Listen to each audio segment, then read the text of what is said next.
Hey everyone, it's Pitico from Daydream Nation. Today we cover Australian rock legends, models, and select our 10 favourite songs. So sit back, relax, and enjoy the show.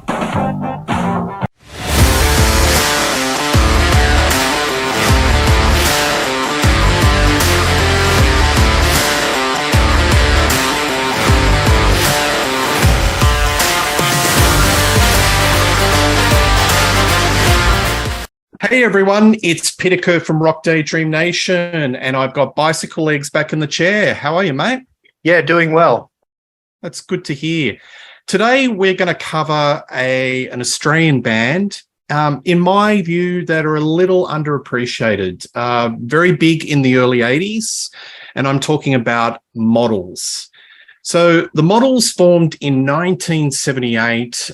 The early lineup was Sean Kelly, vocals, lead guitar, Andrew Duffield on keyboards, Mark Ferry on bass, and Jonas Friedenfeld on drums. But the most well-known lineup, I'd say, Bicyclelegs, is the Out of Mind, Out of Sight lineup, and that would be Sean Kelly on guitar vocals, James Freud on bass vocals, Roger Mason on keyboards, James Valentine on sax, and Barton Price. The premise of this show is that we're going to pick our favourite song of each album, and we're not going to do the EP. We'll talk about that, and we'll do some odds and ends right at the end of the show. So the first album, 1980, was Alpha Bravo Charlie Delta Echo Foxtrot Golf. Got that right. Yeah. Hit number to 43 in the charts. Take it away, Bicyclelegs. What's your favourite track off this album? Well, firstly, I'll do a little show and tell. That's the LP, and that's the CD. The CD is out of print, so with this band, often the CDs are actually harder to come by, at least here in Australia, than the CDs are. Come on, Mushroom, pull your finger out. Yeah, absolutely. Come on. I love this album. This is probably my favourite Models album.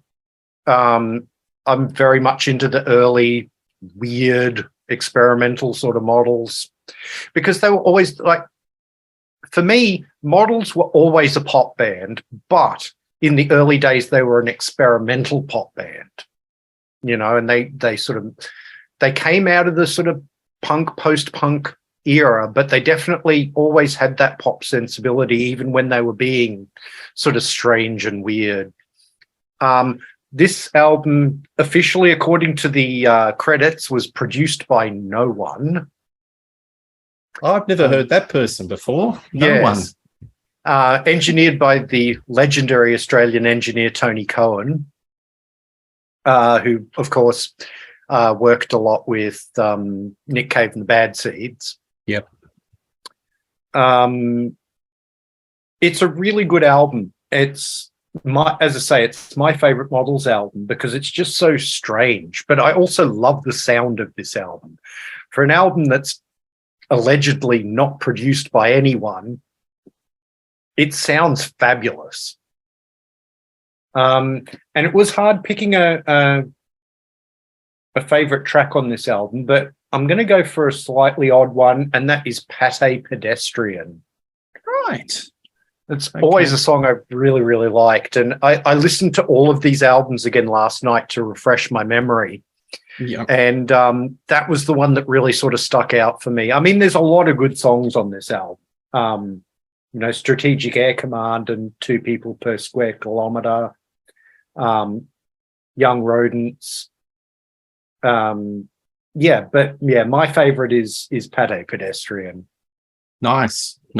Look, I agree with you. I think this is their best album. That's not to say their other albums have got gems, as you will see as we go through the show. But this was very, very difficult because there are so many high-quality songs. The songwriting on this album for a debut is such of a high quality. I will slightly diverge from your analysis. I think they're a bit on the post-punk new wave side of pop. Oh, absolutely. But they always had that pop sensibility. Absolutely. But it was just too much of the pop, post-punk and new wave that they were never going to be that commercially successful and their song's going to be hit the top 10 because they were just too damn quirky, too edgy maybe for commercial radio. My song is 2 people per square kilometers because I simply love the lyrics. I think it was written about Melbourne and the overpopulation of Melbourne and the world per se. I love Sean Kelly's vocals, and I've said it in another show. I think he is only 1 or 2 steps away from Ian Curtis of Joy Division. He's got that really disaffected sort of vocals, and he's in that sort of kind of tonality. And I love it when he has a bit of a growl. And some of the songs that I will pick in this show, he really brings out that growl. Spoiler alert. This song's got a little bit of a slightly ska beat. It's got a driving bass, but it's quirky as hell. I did a toss-up between this song and Happy Birthday IBM, which is one of their concert staples. It's only got 1 lyric. Yes. But it's still a very hooky song, quite memorable. But I went and chose 2 people per square kilometers. Yeah. And Happy Birthday IBM. It's got a real sort of joyous feeling to the music. And they're just singing this, the only lyric is the title. Even though it's a piss take. Yeah. Sort of. You could, yeah. Well, yeah, they're singing a song to a computer, but yeah. Hey, one thing I wanted to sort of do a shout out. Around this time, they secured a support to one of your favorite bands, Bicyclelegs. They were supporting XTC, not a shabby supporting gig for an up and coming band. No, that would have been something I would have loved to have seen that run of dates. And I think that was the only time that XTC ever came out to Australia. They stopped touring completely in 1982. So yeah, one for the time machine. All righty. Let's go to the next album, Local and or General. I was able to. My records are everywhere, so I'm sorry, apologies. I haven't got as much as Bicyclelegs, but been giving this one. Local and or General. Great album. Yeah. There you go. Really good album. This one, as I was saying to you off air, I actually I listened to all the Model stuff last night, but I had to listen to this one again tonight just to try and settle on a favorite track, because this one was the most difficult for me. Yes. There you go. Insert. Yeah. I mean, I could do a complete piss take and say the best song on it is Telstar, all 55 seconds of it, but no. I was thinking about, there was a couple of songs you were talking about ska influence. There's a couple of songs on here that sound like sort of, I was going to say demented Madness songs, but Madness is already kind of demented. So like even more demented Madness songs. And I'm thinking about Truth About Scientists and Drunk in the House. Yeah, well, their subject matter is very quirky. Yeah. But in the end, I didn't go for either of those songs. The song I ended up going for as my favorite on this album was Bantam Had. Okay. Which is the first track on side 2. Yep. I don't know. There's just something about this song. I don't really know how to describe it, but you don't get the track listing. You have to get into the insert to get the track listing. I'm actually cheating and have it up on my phone, but I don't know. I love Sean Kelly's vocal on this song, and just musically, I feel like this is the most sort of out there and interesting song. It's interesting, isn't it? It's an interesting track. And yeah, no, that's a great pick. I'm actually going to go bookend and choose track one on side one, local and or general. Yeah. And I just love it. The lyrics are about, different types of anesthetics, euthanasia. It's really morbid. There's not a lot of lyrics on the album, but it's kind of a creepy topic. And I was listening to it, and sonically, for some reason, I was thinking of Split Enz Corroboree. It's got that similar sort of sonics, like the slight reverb on the snare drum, because early models, a lot of their songs are quite minimalist. And some of the sonically, this song is kind of minimalist, and it reminded me of the sonics of that Split Enz album Corroboree with the snare drum. Mm. And I love Sean Kelly's vocals. Again, Pardee and Curtis, snarling vocals away.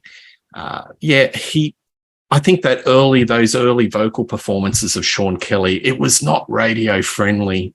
It was really for the that sort of crowd that were hooked on what was happening in England with the post-punk and the new wave. But if you're into the sugar-coated type of countdown top 40, it wasn't ready for that. Yeah. Well, of course, they recorded this one in England, so... Yeah. But I will get more into the Split Enz comparisons when we talk about the Cut Lunch mini LP. Yeah. Yeah, but anyway, that's my choice, local and all general. I like that song. It's a great song, and for those who are familiar with a great Australian staple of television, which is Rock Quiz on SBS, firstly, Mark Ferry from Models is in the house band in that show, but also the first topic of quizzing in that show is called local and or general. Yes. And that song gets played in their song set. I must probably introduce that I saw the Models play in October, November, the Bridge Hotel in Sydney. They've got Andrew Duffield's in the band, Sean Kelly's in the band. The other band members just sort of escape me at the moment. I think Mark Ferry is back there these days, but they've got a new drummer whose name I can't think of. Yeah.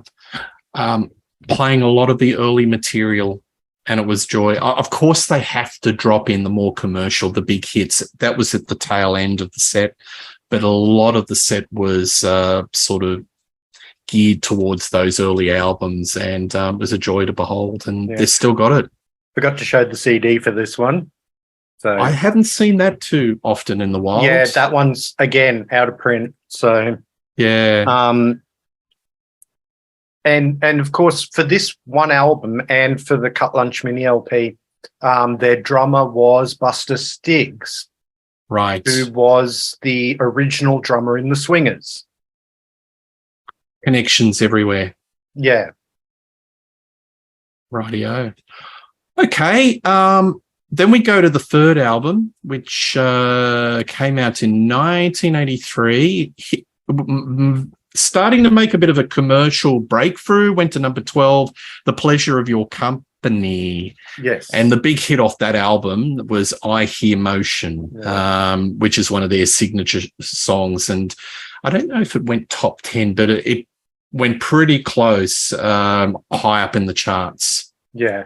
So they're starting to get some radio airplay, getting a lot of airplay on the video hit type shows, and getting quite well known. And of course, the introduction of James Freud's in the band. So James Freud was originally in a band with Sean Kelly called the Teenage Radio Stars. Yes. So that was that was like a post-punk band before the Models. And then James Freud went down his own path with a little bit of maybe a solo album, which I have. And it's very good. Yes, it is. But he joined the band, and I have to say the dynamics of the band actually changed. Barton Price joined on the drums, And I think at one stage, and correct me if the timeline is wrong, Duffield out and maybe Roger Mason in? Not quite. Maybe a bit later. Duffield did leave the band in 82, but he came back in time to record this album. Right. And then he left again afterwards. Yeah. When they, after this album, they signed a management deal with, I can't think of his name, the manager of In Excess. Is it Chris Murphy? Yes. Yeah. And he apparently kind of forced Andrew Duffield out of the band. So. Right. But Andrew Duffield's still in the band on this one. Yep. Now, the first Model song I ever heard was actually Two Cabs to the Toucan, which is again on the Cut Lunch mini LP. Yes. And it did not grab me. Right. For me, I was only 10, 11 years old at the time. So for me, I couldn't quite take Sean Kelly's voice yet. It was just too squawky and the same to my young ears. It's as you get older, you appreciate it, but it was too kind of snarly. Yeah, but snarly and a little bit dissonant. But then when this album came out, and I Hear Motion was hitting the his voice hadn't changed all that much, but that song just pulled me in, and I've been a Models fan ever since. That's why, even though it's the bleeding obvious choice on this album, it has to be my favorite song on this album, just because I have such an emotional attachment to this song, because it's the song that made me fall in love with this band. Great song, isn't it? And it is. By order of sequence, you were going to get first dibs at the album. I knew you'd pick that song. So I did write down some notes just on the off chance you would pick another song, but that's a great one. And also, the other thing about this song is it's one of the few songs that can be really melodically interesting whilst basically being on one chord the whole song. The only time they change chords is during a little sort of instrumental interlude in the middle of the song. The verses and the chorus are all on one chord. Yeah. And that's a neat trick to pull off to make a song that's musically interesting but only uses one chord. And can I say, lyrically, it's really interesting too. It's about a person who's got a conflict in their brain, in their inner voice about motion.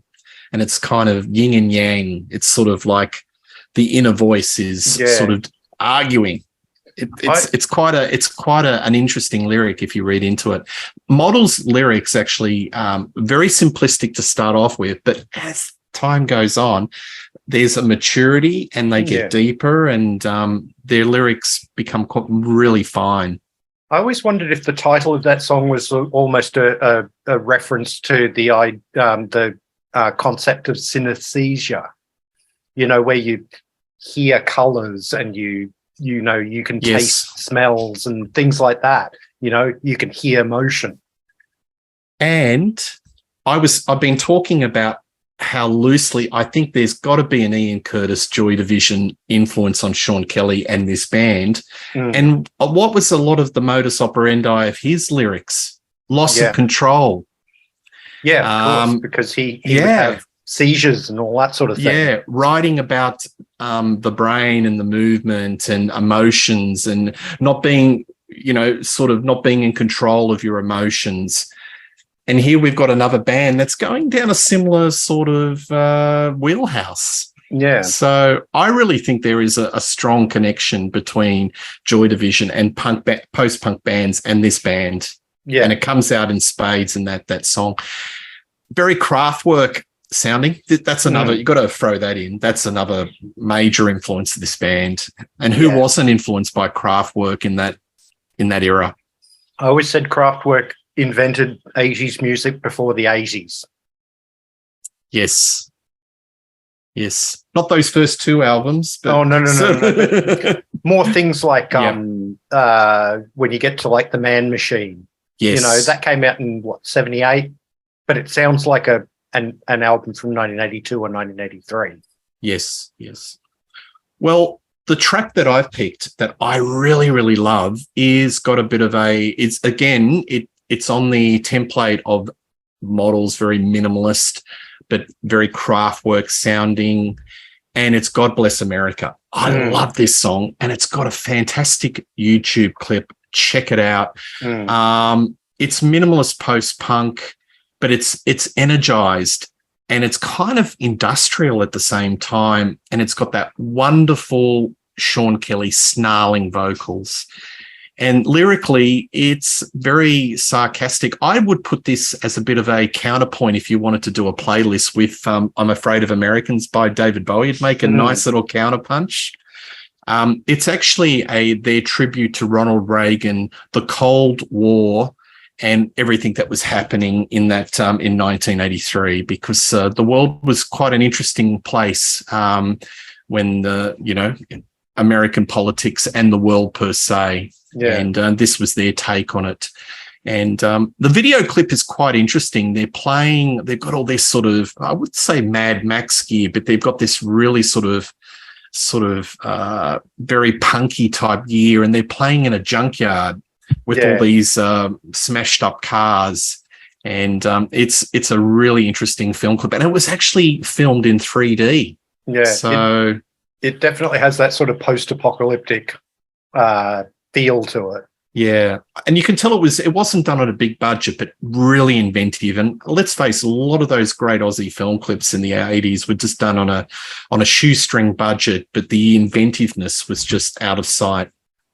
Yeah. The other thing I want to say about this album is I always thought it was interesting that they led with I Hear Motion, which is probably the most single-worthy song on the album. And then the second single was No Shoulders, No Head, which is probably the least commercial song on the entire album. Well, they should have done God Bless America earlier, because that was the third single, I think. I would have swapped that around. I think that only hit 30 or 40 in the charts. I remember they actually played it in Countdown, but I think that was a bit of a misstep. Yeah. Well, if only they put us in charge, we could have picked it out. Anyway. All right, the juggernaut continues. So Pleasure of Your Company hit number 12, 1983, and then we jumped to 1985 with their biggest hit, which was Out of Mind, Out of Sight. And this was fueled by two huge singles. Firstly, Barbados, which went to number 3, and Out of Mind, Out of Sight, which was their one and only number 1 hit. Yeah. It also charted in America. I think it did a very respectable number 36 in the charts. So they were certainly troubling the lower reaches of the Billboard Hot 100. But this album, a bit conflicted. It's got some great songs, but it's got some weak songs. And a lot of people get very critical of this album as they were selling out. It's commercial, but I wouldn't dismiss it completely, because there are some gems on it, but it has definitely got their ear to the commercial radio. Yeah. It's nothing like Alpha Bravo Charlie Delta Echo Fox Trot Golf. Yeah. That's a hard title to remember. Oh, imagine the radio announcers or Molly Meldrum trying to say that. Yeah. But, this album, it's probably my least favorite Models album. And I probably only decided that last night when I was going through them all. But as you said, that's not to dismiss this album. There is definitely good music on here. I do have more of a preference for the Sean Kelly songs than the James Freud ones. James Freud was on Pleasure of Your Company, but he was very much just the bass player and backing vocalist. Whereas on this album, he really steps out as a co-frontman with Sean Kelly. Even more so, I think he was even more front and center, because if memory serves me right, he was on the pictures of a lot of those teen magazines in the day. You might recall. It wasn't Sean, it was him. Well, yeah. I mean, he was probably considered the good-looking one. So yeah. And he definitely had the more sort of pure pop sensibility. Yeah. That's not to say, look, Out of Mind, Out of Sight, the title track, is one of those songs I probably never need to hear again. I think it's I think it's their many times. It's their weakest song, Bicyclelegs. It's really banal. I've never liked it. Well, and I gave it a thrashing the other day just to see, am I missing something? I know it's got that. It's a bit of a hark-back track to rockabilly and a bygone age of classic rock, isn't it? You know, you're trying to do the Elvis but it's sort of like I don't know. That is a bit of a sellout when you compare their early inventive stuff. Yeah. You know, the other song on this album that I sort of feel the same way about is Cold Fever. Cold Fever to me is a slightly slowed down rewrite of Out of Mind, Out of Sight. Correct. Lazy writing.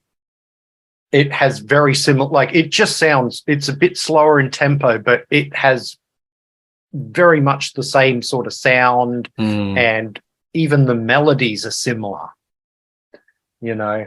But at the risk of pinching another one of your choices for favorite song on this album, for me it was a toss-up between probably Big on Love and King of Kings, and I ended up going with King of Kings because just, to me, it's just undeniably, it's the one song that I think more than any of the others on this album harkens back a bit to their earlier sound. It's a great song. It really is. Big on Love is a good Sean Kelly song, but it's definitely got its foot in the rest of this album as a sort of a pop sensibility kind of song. Whereas King of Kings definitely has a bit more of that experimental feel to it, like the earlier models had. So that's why I had to end up going with that one.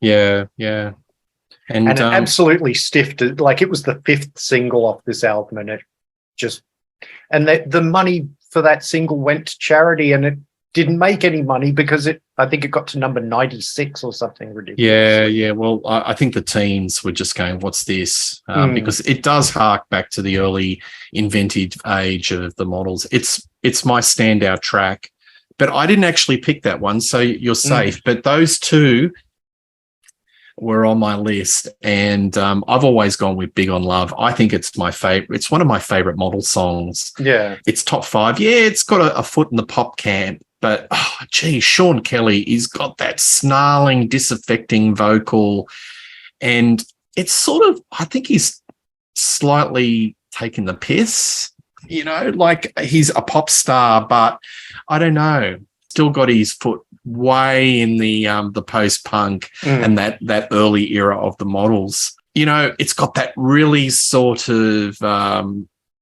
it's got synth lines that are very much of its age. I think everyone was dabbling in the Fairlight at that time, and I'm sure if I look at the credits of this album, I'd see thank you, Fairlight. It had synthesizers, everyone, but I like the sounds, I like the sonics of it, and I love Barton Price's drumming. It's very simple but effective.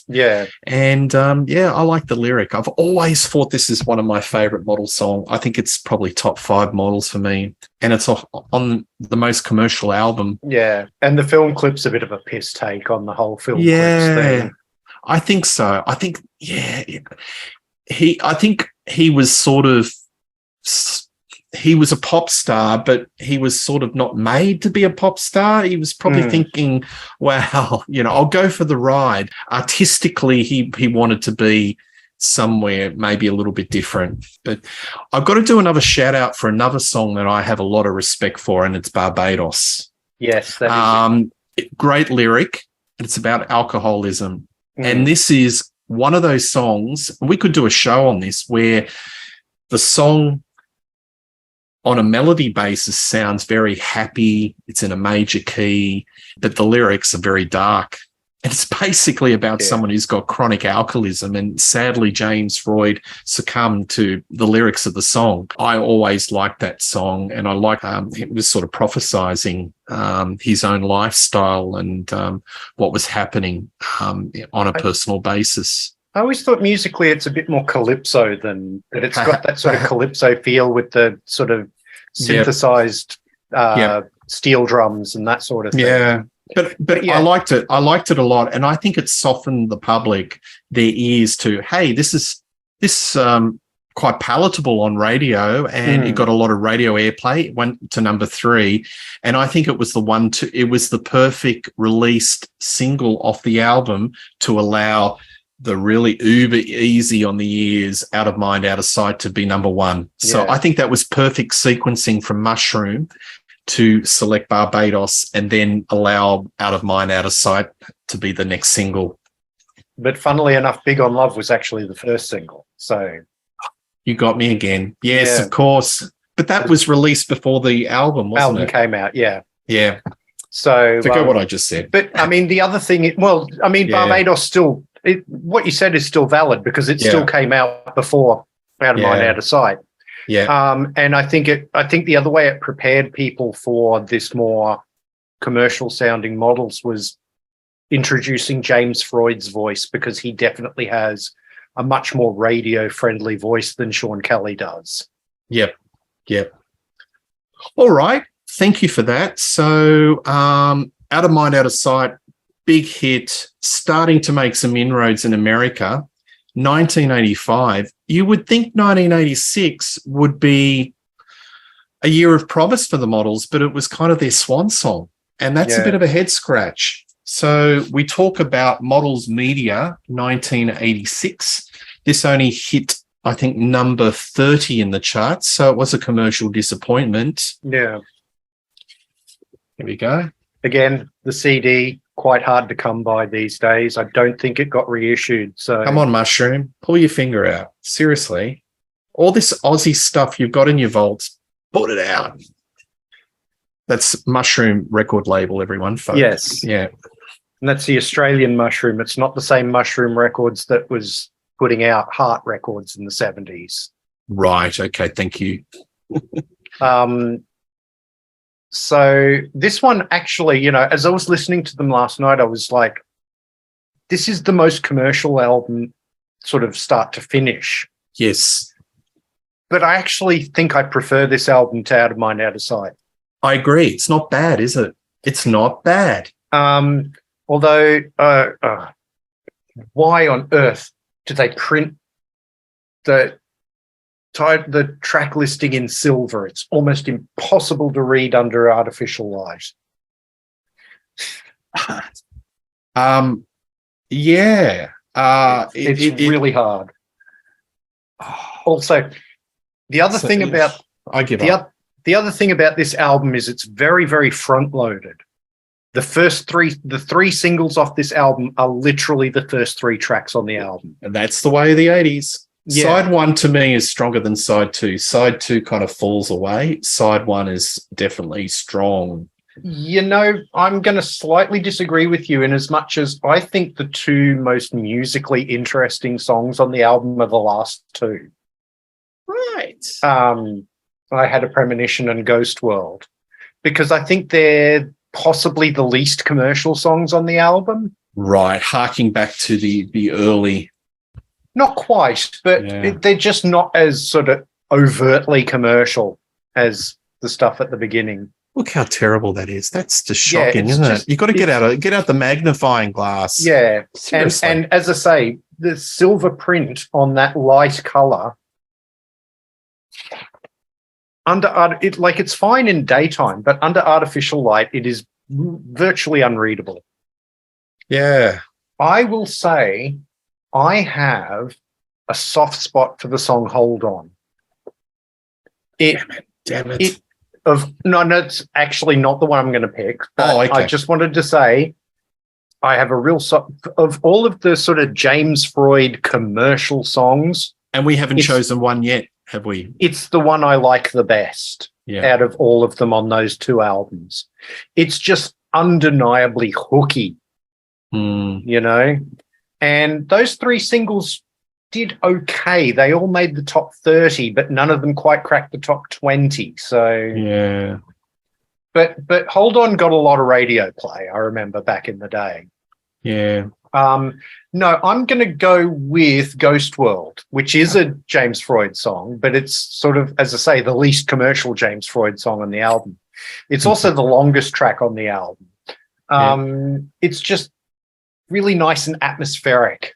And I think that's what I really, really like about it. So that's going to be my pick, is Ghost World. Yeah, nice. I'm going to choose Hold On. It's, I think it's got a great James Freud vocal. It's the most commercial song. It reminds me of In Excess, lots of harmonies, and it's a head scratch. It should have been a hit. And in this, behind this album, they were doing the Australia Made tour, which was a package tour with In Excess. Who else? I think the Saints, I'm Talking, Divinals, Mental as Anything. It was the who's who of Australian rock, and they were doing these stadium tours all around Australia. And, you know, it was only a year out from Out of Mind, Out of Sight. This song should have done really well, but it didn't. And it's a bit of a head scratch.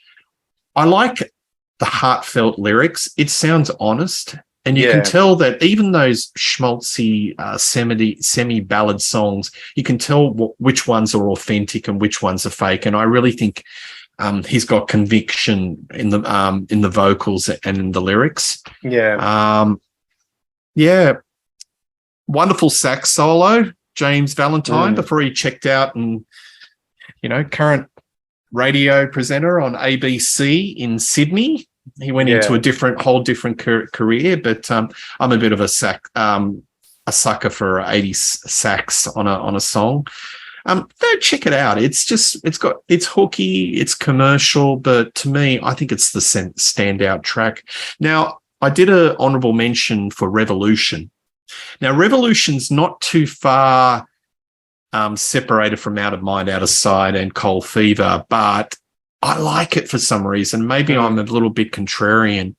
It's really stripped back, 12-bar blues. It's a little bit glossed up, but I think it's a little bit sleazy sounding, and that's what I like about it. So maybe also because you haven't heard it 12 million times. It sounds fresh.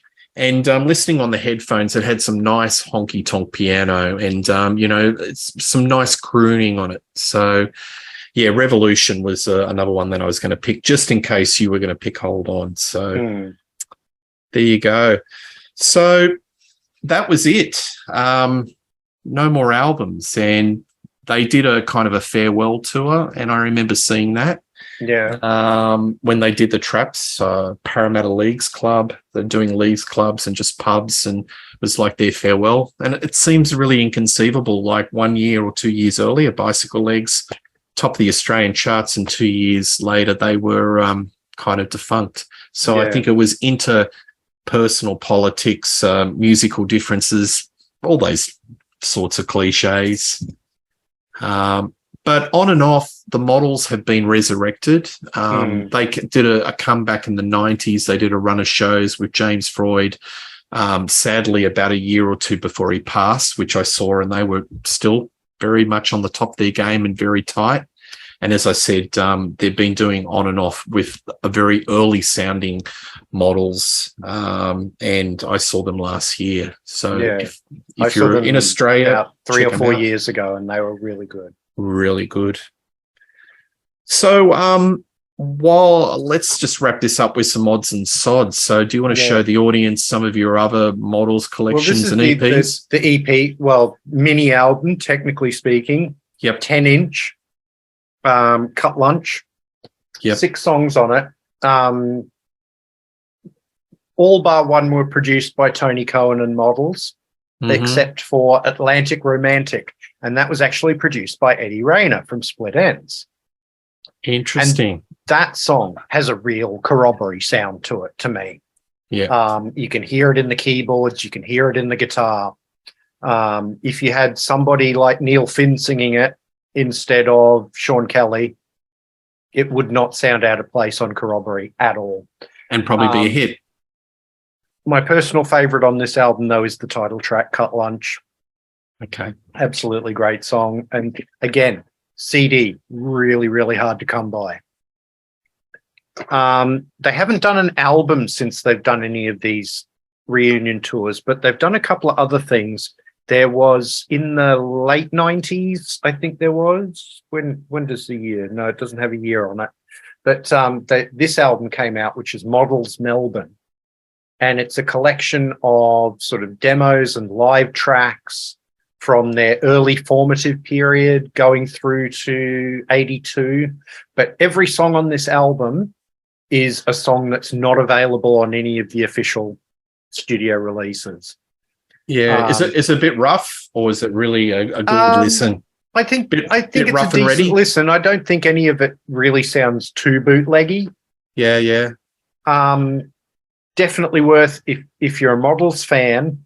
For fans only. You can be prepared to shell out, $60-$70, which is what this goes for on Discogs.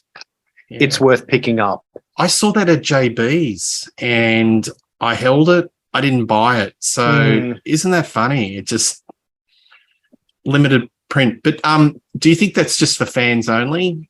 Probably, but I think if you are at all interested in particularly early models, it's definitely worth chasing down if you can find it. I don't know if it's on like Spotify or other listening apps, but if it is, try and go and find it and have a listen, because I think you do have to be at least a little bit of it. It's certainly not something I would introduce the band to anybody with.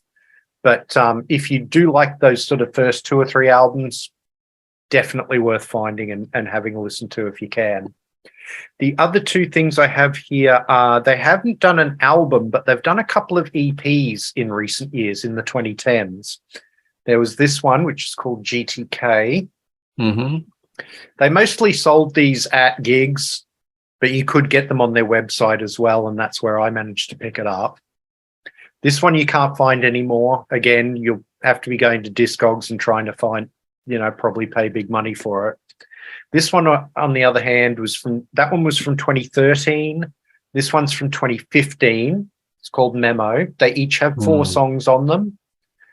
Very Modelsy soundy. Again, more of that slightly earlier sound, because you've got sort of 3 of the 4 classic lineup Models members. This one is still available on their website, so worth checking out if you can. Right. Well, there you go. I'll be posting Bicyclelegs address for everyone if they want to. No. Well, thanks. That was good. I really enjoyed going through the Models collection and picking a song from every album. I think it's a bit of some of those ones were really, really tough. It was sort of borderline and sort of balancing it up. But one thing's for sure, do yourself a favor if you haven't heard Models, check them out. They're a band that have metamorphosed in various different styles, starting off post-punk and becoming more commercial and more rock, but a very interesting journey. Yeah, I would say to our overseas viewers, if you only know Out of Mind, Out of Sight, you're missing out on this band big time. Yeah. Go and check out some of the other stuff. Go and listen to some of the songs we've mentioned. I would even say go and listen to those first couple of albums in their entirety and just soak it in, and you'll realize that this is a band that had a lot more substance than just that one sort of bombastic pop hit. Yeah, absolutely. All right. Well, please like and subscribe to Rock Daydream Nation. Please check out Bicyclelegs channel. Lots of content.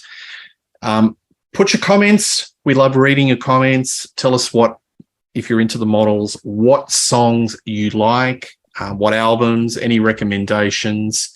And Bicyclelegs and we will do another show very shortly. See you later. Thank you. Always a pleasure to be on the channel. Absolutely. See ya.